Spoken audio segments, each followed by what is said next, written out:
So this man here, I'm talking about, yeah, this man. He just like killing kings like it was a side hustle. Bro has no shame, no remorse, just vibe and violence. I am telling you, this man was out there treating kings like disposable corpse. If you walk around and you even try to breathe without his permission, boom, you are next. And we are talking four kings. Like four kings, the actual crown ruler of the mighty old Oyo empires, were taken down by this man one by one. And see, guys, it is not about a war. Like, he didn't kill them by war means or stuff like that. He made them to kill themselves one after the other. This isn't about a movie. It's not even a folktale either. This is a real life historical madness. But what am I talking about? If you want to know, just follow me and try and check out the story from the beginning to the end.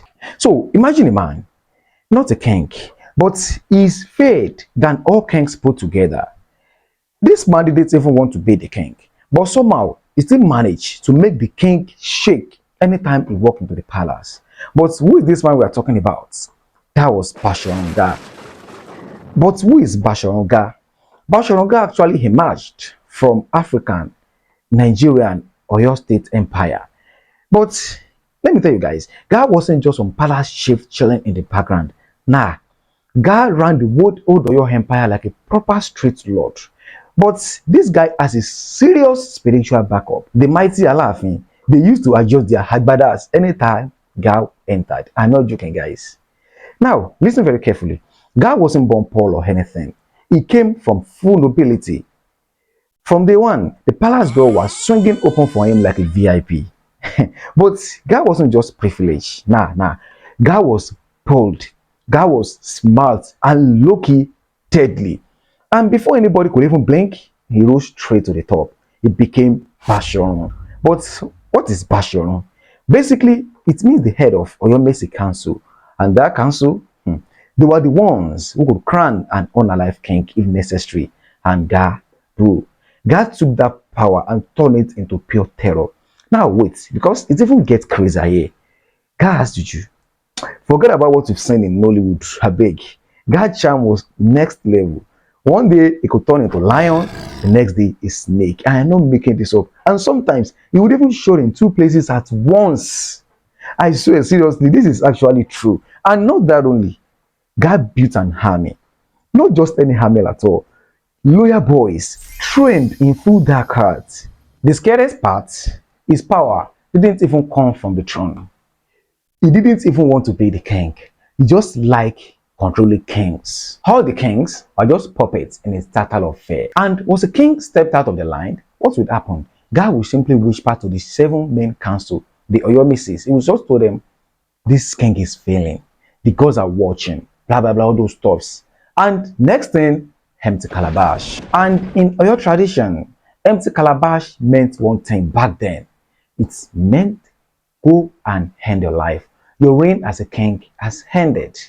No doubt, no complaint, nothing. And all these kings, what did they do? They did that like obedient ghosts. No one could even question Gaa Bashorun. I am telling you, Gaa didn't shout.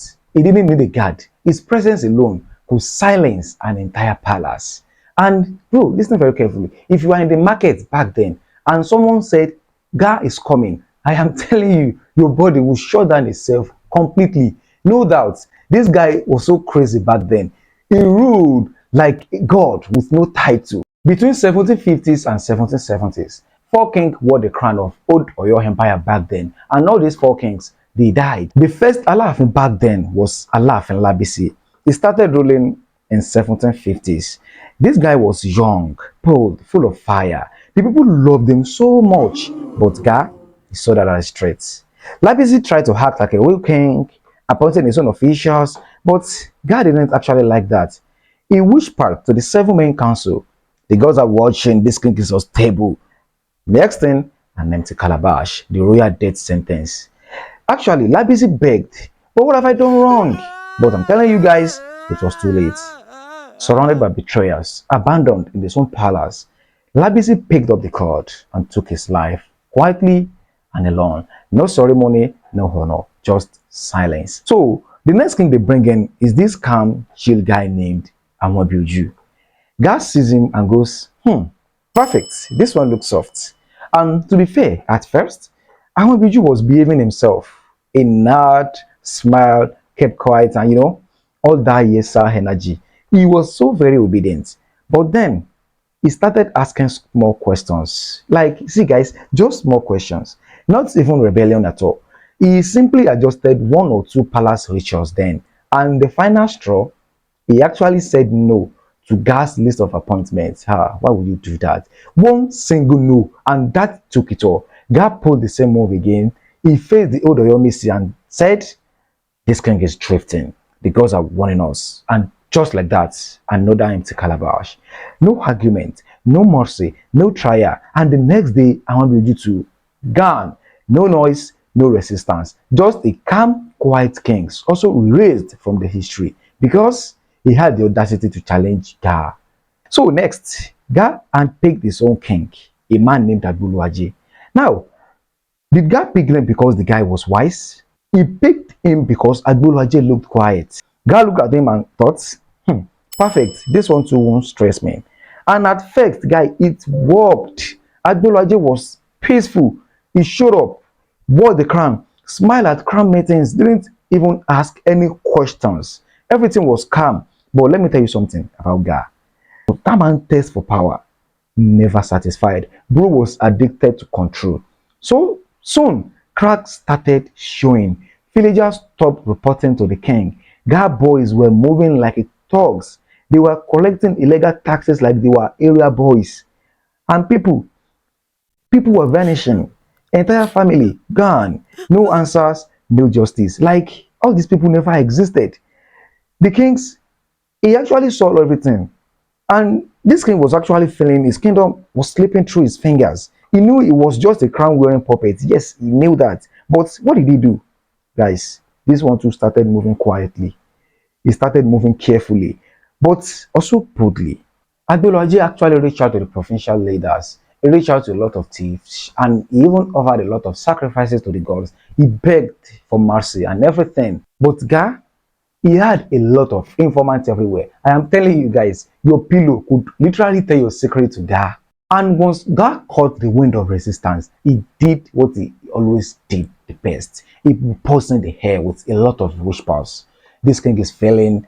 The gods are not at pace. All those stuffs. And guys, that's all. That's literally all he said. And guess what? Fear did the rest. This king came with fire. Man stormed into the council chamber like a warrior, full chest. He faced the Oyomisi and said, show me my crime. I have won this crown with honor. Tell me what I've done wrong. Bro, he didn't come to beg. He came to fight. But I'm telling you guys, it didn't matter because their mind already cooked. These guys were deep fried in fear. Their courage gone, swallowed by Gah's presence. They didn't even speak. I'm telling you, no back and forth, no argument. They just sent the message. The empty calabash. That cost 10. No one needed to explain it. No announcement and no ceremony. And once the god arrived, the king knew it was finished. Adolaji sat in his chamber that night, staring at the empty calabash. But at least he had lasted longer than Labisi and also lasted longer than Nawabioju. But the moment he wanted to rule, God struck again. And by morning, he was gone. No farewell, no drum, no ceremony.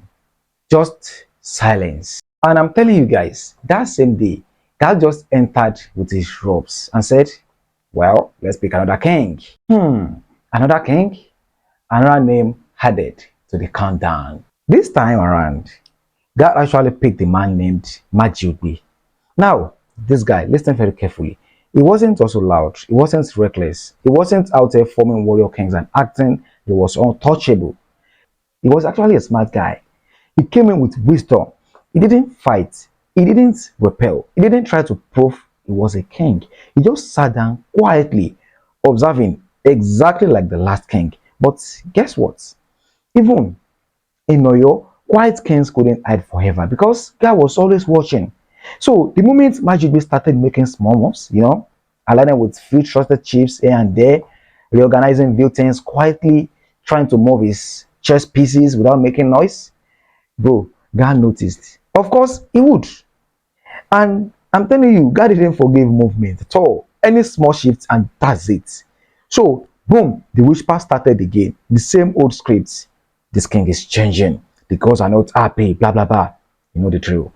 But this time, some of the old Oyomis actually hesitated. Wow. I'm surprised they actually did. Because Majogbe, he wasn't like the other kings. He wasn't hot-headed and not that dramatic. He played everything smart. But guys, at the end of the day, fear still did what fear does. It won. Then, one day without warning, boom, the calabash arrived. No long talk, no real speech at all, no shouting, just that caused silent objects. But guys, Magic didn't cry. He didn't resist. He just actually paid the guard and looked up to the sky one last time and whispered, "Let one king rise, and the one Bashorun Gaa will not end." And by morning, it was gone. As usual, no farewell, nothing. And Gaa, he walked in the next day like he was just coming from his spa, fresh clothes, fresh royal robes and everything. And it was like, let's pick another king. He actually picked another king called Abiodun, another rule of the dice. But this one, it was different. He didn't come in running like a lion. He didn't march in with ego or chest-beating pride. He came in quietly, calculated, and watching everything. Because Abiodun knew one thing, and he knew it very well. This wasn't a kingdom anymore. This was Gaa's jungle. And if he didn't move smart, he would definitely end up like the rest. So, what did he do? He played the game. He smiled. He bowed. He acted like the perfect little puppet. But deep down, this man was cooking. He actually wanted answer. He needed to understand how one man, just one man could control kings like children. How a man will freeze a grown warrior just by entering a room. But how do you study fire without getting burned? Simple. You earn the fire's trust. So, listen very carefully. What did Abiodun do? He did the unthinkable. He gave Gaa his daughter. Yeah, let that sink in. He gives his own child. His own child to the man who destroyed every king before him. But why? Why did he do that? Well, to get close, to walk right into Gaa's world and learn the secrets from the inside. Now pause. Let's talk about his daughter for a second. Her name, Princess Agboyin. A royal blood, beautiful, noble. But more than all that, he carried a very powerful name. See, Agboyin is not just a pretty name. It was a name drenched in Yoruba spirituality. A name shared with a rare, mysterious animal found only in the deepest forest. A name tied to strength, mystery, and destiny. And now, Agboyin was being handed over. Actually, not for love, not for honor, but she was handed over just for survival's sake, like more like offering. So here is what a lot of people don't know. In your tradition, giving your daughter to a man wasn't just marriage. It was like a war prevention. It was a sacred alliance. And it meant one thing. Now we are bonded by blood. Let's not kill each other. And if war ever broke out, that daughter would be the first casualty. She was both the bride and the battle line. So, when King Abiodun handed over Agboyin, his own daughter, to Bashorun, the entire palace froze. Like, no one even breathed. It was so loud without a sound. The whole kingdom felt it. Because what Abiodun was really saying was, I come in peace, please don't kill me yet. And Agboyin, she cried. She knew what Gaa really was. He wasn't a man. He was a beast in human skin. But guys, her tears didn't matter because the crown had to survive. Then, one strange evening, something happened. Something that shook the entire foundation of the Gaa's so-called power. Right outside Gaa's compound, it appeared. But what appeared is definitely not the princess, the animal, Agboyin. But not in normal form.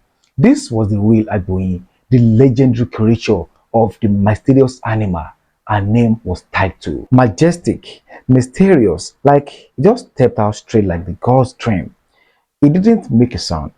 He didn't attack. He just stood there, glowing with raw divine energy, daring anybody to come near. And Gaa, what did he do? Bro was shocked. But of course, being Gaa, he tried to act unbothered. He sat straight up on his stool, locked eyes with the beasts, and his wicked mind started doing somersaults. Then slowly, he said the word, "Catch it!"